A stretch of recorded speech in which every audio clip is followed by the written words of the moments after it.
Ролик создан специально для группы ДНД Модно. Все карты, используемые в ролике, вы можете приобрести в группе.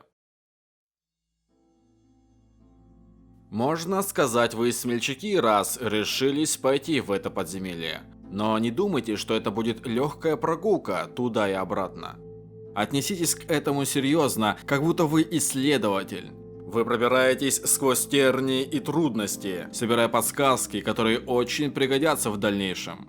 Вам следует тщательно продумывать тактику и оценивать свои силы и окружающую действительность. Например, если ничто не ограничивает вас по времени, иногда лучше отступить и оставить головоломку нерешенной на какое-то время, чем искать решение, жертвуя всем подряд, в том числе и своими жизнями. Подгорье представляет собой смешение гладко обработанного и грубо обтесанного камня с бессистемно проложенными естественными туннелями и пещерами.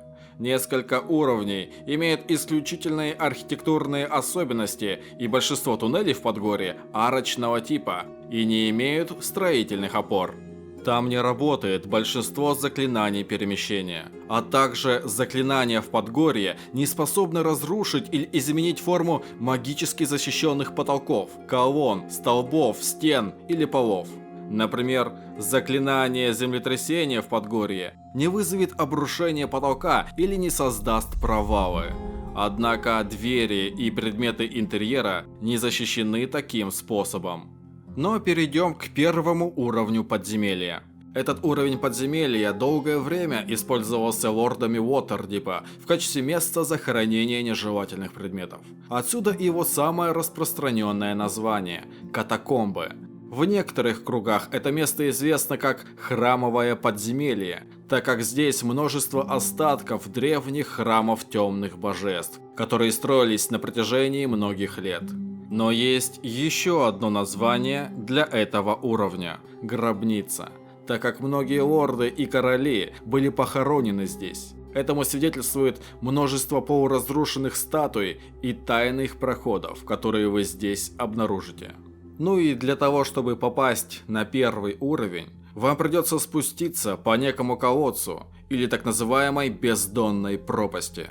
На дне колодца находится небольшая темная комната, и спустившись туда, вы заметите, что пол покрывает тонкий слой песка, на котором обычно валяются выброшенные кем-то вещи и различные безделушки.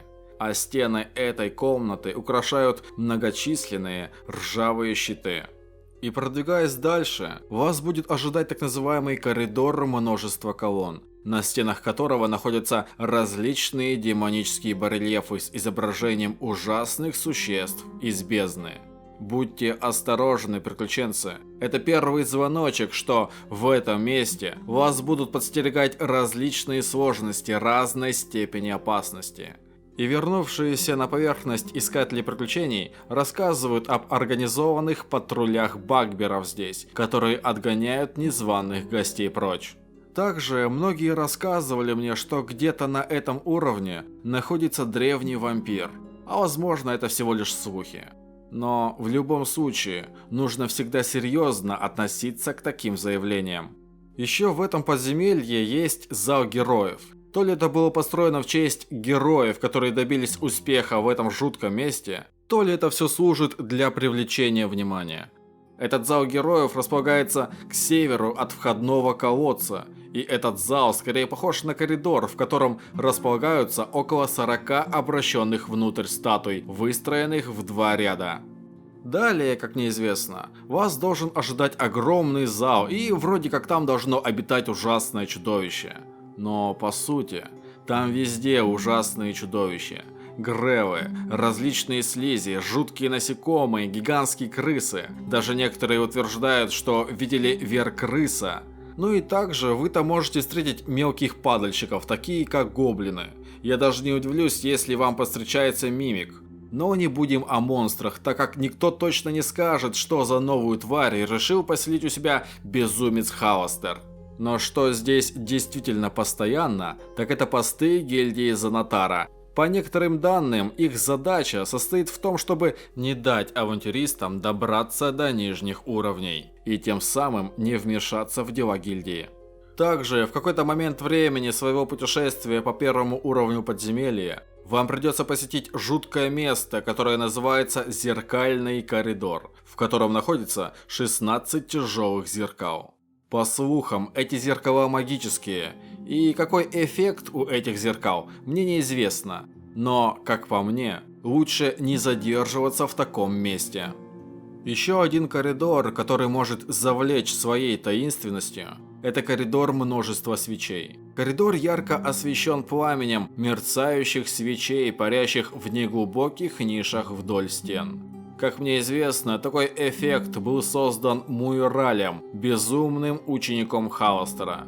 Этот эффект позволяет свечам постоянно гореть, и их невозможно потушить обычным способом.